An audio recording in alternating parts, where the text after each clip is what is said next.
So Gavin is hosting the Believathon in November, which focuses on middle grade books. And I talked to a few of you and you were like, yeah, I would like to participate in that readathon, whatever, but I don't read middle grade and I don't know where to start or whatever. If you want professional bookish recommendations for middle grades, check Gavin's channel and Jade's. They have so many suggestions and I pretty much get all my middle grade books from their channels, from their suggestions, etc.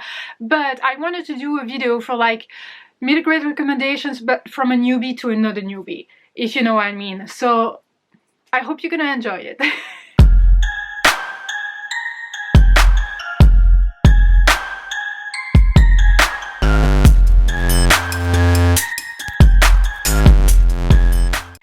What's up? I hope you're good. So today we're here for middle grade recommendations for the Believathon. In case you don't know, this is a monthly readathon hosted by Gavin. His channel will be linked down below and the announcement video or whatever. So the readathon has 13 prompts and I highly suggest you to check the announcement video because Gavin did that announcement video with authors.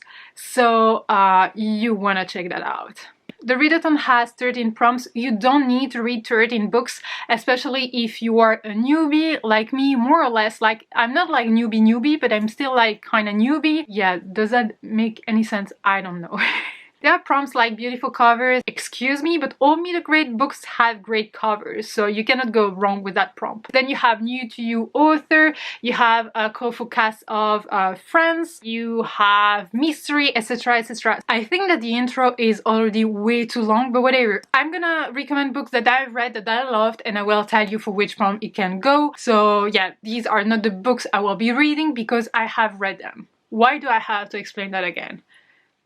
As you can see here, I have tons of middle grades, but these are books I haven't read, so I cannot recommend them. But here, oh, you cannot see the top, whatever. Here are some middle grades, I mean, all the middle grades I've read. I will recommend some of them. I mean, actually, pretty much all of them. Okay, well, so let's jump into it. I'm just gonna recommend some books that I really loved. I'm not gonna go prompt after prompt or whatever, but I might say for which prompt it could fit. So yeah, first, a recommendation by me wouldn't be a recommendation if there were no wolves. I got you covered. So I have The Wolf Rider by Catherine Rundle and I have The Wolf Princess by Catherine Constable. Oh, two Catherine's, but different spelling. That's a name that's spelled in so many ways. Yeah, never mind. If I had to pick one of these two, I would pick that one because that one actually made me cry, and this is the first book this year in 2020 that actually made me cry.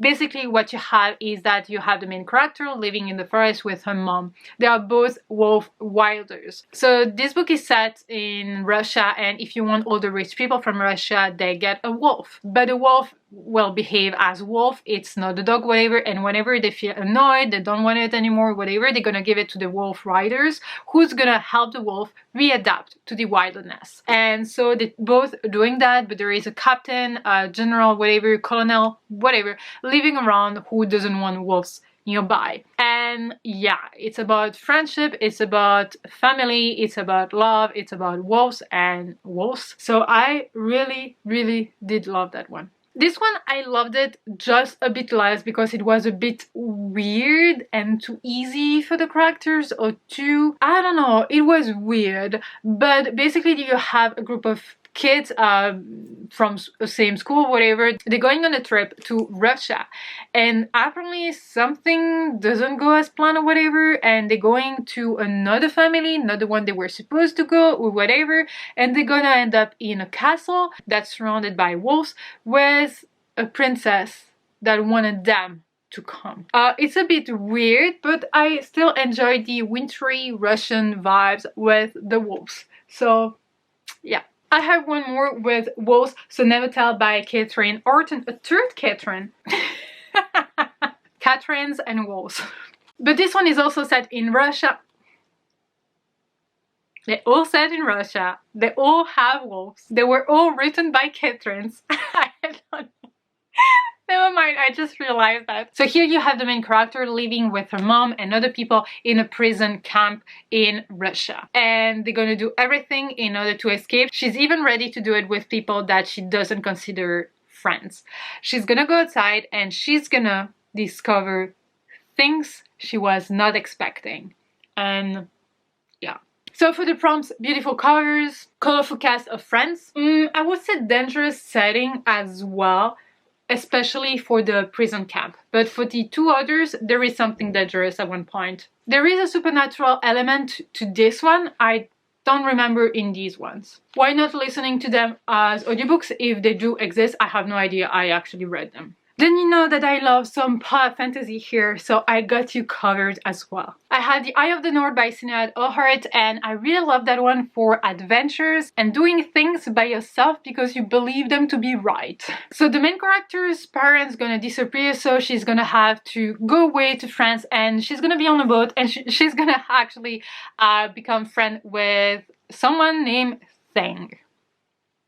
I actually really love the atmosphere of this book and the friendship and the dangerous creature that was unleashed, etc. Everything that she needs to solve or whatever. It was super charming and thrilling. Then the Polar Bear Explorers Club. So this one is actually the first one by Alex Bell. I've read them all, but I believe there is a new one coming. I should just check on Goodreads or whatever. The main character's name is Stella, and she wants to go on that adventure. She wants to be a member of the Polar Bear Explorers Club, but she cannot because she's a girl or whatever. But she's gonna end up being a part of that team, and she's gonna go on an adventure, and she's gonna see and discover things she couldn't even dream of. But it's also like in an alternate world or whatever, because she has a polar bear as a friend, as a pet or whatever. She has miniature penguins or whatever. So it's kind of like she has all those magical animals around her, but she wants more. But it's super heavy on friendship and trusting others during that adventure. And yeah, I absolutely loved all the books. Then we have Frost Heart by Jamie Littler. I have the sequel. I still need to read the sequel, but I really love that one. Basically, you have the main character who lives like with his friends or whatever. It has a bit of a Viking vibes, and it's in a wintry setting, of course, and he has some kind of power that scares actually everyone he is around, like, yeah. And he was adopted by a family because his parents actually disappeared. They went on like an expedition and never got back. So when they're gonna discover that he has actually that power that everyone is scared of, he's gonna get adopted by a Yeti. A Yeti that lives with them in the village. So I want a Yeti as a friend as well. One day there is a boat sailing and he's gonna go on that boat and going on adventures. And I really love that it's focusing on friendship as well, adventure as well, but the truth as well. And also, do you have to trust people that are not blood related to you? Can you trust them with your life, etc.? I really enjoyed that, and yeah, it was super warm. Yes, power fantasy, but it was super warm. You could pick them for beautiful covers, audiobooks as well, for a world different than ours, for colorful cast of characters, dangerous setting. Let's go with folktale for now. So I have two books for that one, but it could also fit for beautiful covers, etc, etc. You know the gem now. So this one is related to Russian folklore, so The House with Chicken Legs by Sophie Anderson. Basically, you have a house with chicken legs that can move whenever it wants to move to somewhere, and you just don't control it. And if you want, you have the main character who lives with her grandma, so Baba Yaga. She lost her family, her parents, etc. And you know, Baba Yaga has a purpose, so she has to open the gates to the afterlife every single night, so the death can actually go there and rest. The main character doesn't want to do that because she's a kid, she wants to be a bit of a rebel or whatever, and she doesn't want people to actually decide what she's gonna do her entire life. And I love that. It also shows that you can create your own path if you want, but sometimes path you're on is actually already the right one, if that makes any sense. You just need time to actually understand it. I love Russian folklore, so I really love that one. So I would highly recommend that one. This one is not like directly folktale or whatever, but it feels like when you read it, it feels like a fairy tale. At least that's how I felt. Because basically you have a village who's gonna abandon a kid every single year, and they believe that that kid's gonna be eaten by the witch in the woods. And there is a witch who who's gonna go there every single year to rescue that kid, and she doesn't understand why the villagers are doing that every single year. But she's gonna pick up that kid and bring it to another village so that kid can grow up with the family, etc. And on her way to that village, to that like new village, because she already picked the kid, she usually feeds the kid Starlight, but she's gonna be too tired and she will not realize that she's actually feeding the kid Moonlight. And we all know that Moonlight will bring magic, will give magic to the kid. So now she cannot actually abandon that kid full of magic. She has to keep it.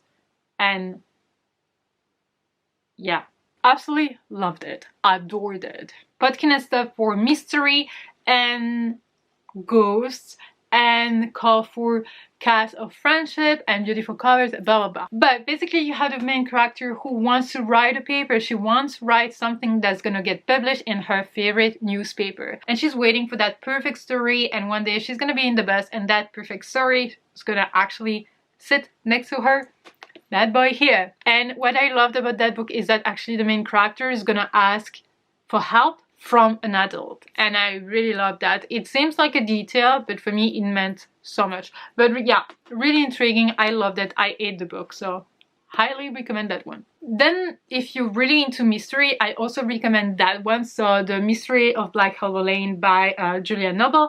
I actually already put the sequel on my wish list because I adore that book. I ate that book. I read it in no time or whatever. Basically, you have the main character who's going to be sent to a boarding school in England. She's from the USA. Her mom is some kind of famous psychologist or whatever, and she needs to be free of her kid in order to film some kind of reality show or whatever about parents trying to educate the kids or whatever. So she's going to be sent to that boarding school, but just before she takes the plane, well, whatever, she's gonna find a box full of medallions that actually belong to her father, but she doesn't know anything about her father because her mom doesn't want to say anything, or maybe she doesn't know, or whatever. So she's gonna go to that school that's actually full of mystery. There is a secret behind each door, and she's gonna meet amazing people that's gonna become friends. Not everything is easy in that school, that's what I loved, but yeah, it was absolutely amazing and addictive. I actually have one more book to recommend to you, and this is Nevermore by Jessica Thompson. I know it's not a surprise or whatever, but there is a reason why people keep recommending that book, and there is a reason also why so many people have read it. That's because people, even if they were not in middle grade, usually enjoyed this book. I don't know why, I don't know how. It really made me think of Alice in Wonderland because nothing makes sense in this book. The world is completely different with its own rules and it's completely illogical, but you get attached to other characters and you care about what's going to happen and you get addicted and you just cannot stop reading it. There is something in this book that makes it so magical. So I highly suggest you to pick up that one if you haven't yet. Whether you're a newbie or not, I think that the majority of you will actually enjoy it if you love fantasy. I mean, if you don't love fantasy, don't even try it maybe. I don't know. It's up to you. This is the first book. I've already read the sequel and look these editions, but the third one is not, that I just got, is not from the same edition. As you can see, it was a mistake, but actually I'm happy I made that mistake. The book is a bit bigger. The covers are not the same. It is signed, yes. It has spread edges, but the book naked, it's absolutely gorgeous. So I'm happy I made that mistake. I've read many more middle grades and I've listened to some books that I don't own or whatever, but these are my top favorite, let's say, so far. So hopefully I will get to read way many more middle grade books, but I hope that if you're a newbie and you don't actually know where to start, these might pique your interest. I don't have contemporary middle grades because I don't read contemporary in general, but I feel like these are actually like fantasy. You have like mystery. The only sci-fi I haven't read it yet, but there are so many other here that I will read soon, and hopefully I will make another video like update, recommendation update or whatever for you. But yeah, let me know if you enjoy this kind of video. Like I could try to recommend more books for readathons I'm doing or for a specific genre. I'm still working on my sci-fi newbie video, but I need to read more books in order to wrap up that video or whatever. But yeah, well, let me know if you're planning on doing the Believathon. Drop your suggestions down below so maybe I can discover new favorites and the rest of the pack as well. But yeah, let me know how you're doing. Let me know if you plan on reading one of the books I've mentioned. But yeah, well, thank you so much for watching this video. I really hope you enjoyed it. If you did, give it a thumbs up. Don't forget to subscribe to be a part of the pack. Talk to me in the comment section as usual. And until next time, take care, wolves. Bye. By the way, I bought this hoodie to help red wolves. I will drop the links down below in the description box. I don't believe this one is available. I don't know, because the campaign for red wolves ended like end of September, but there are other things you could do or even make a small donation to help our best friend wolves. So yeah, just wanted to say that here.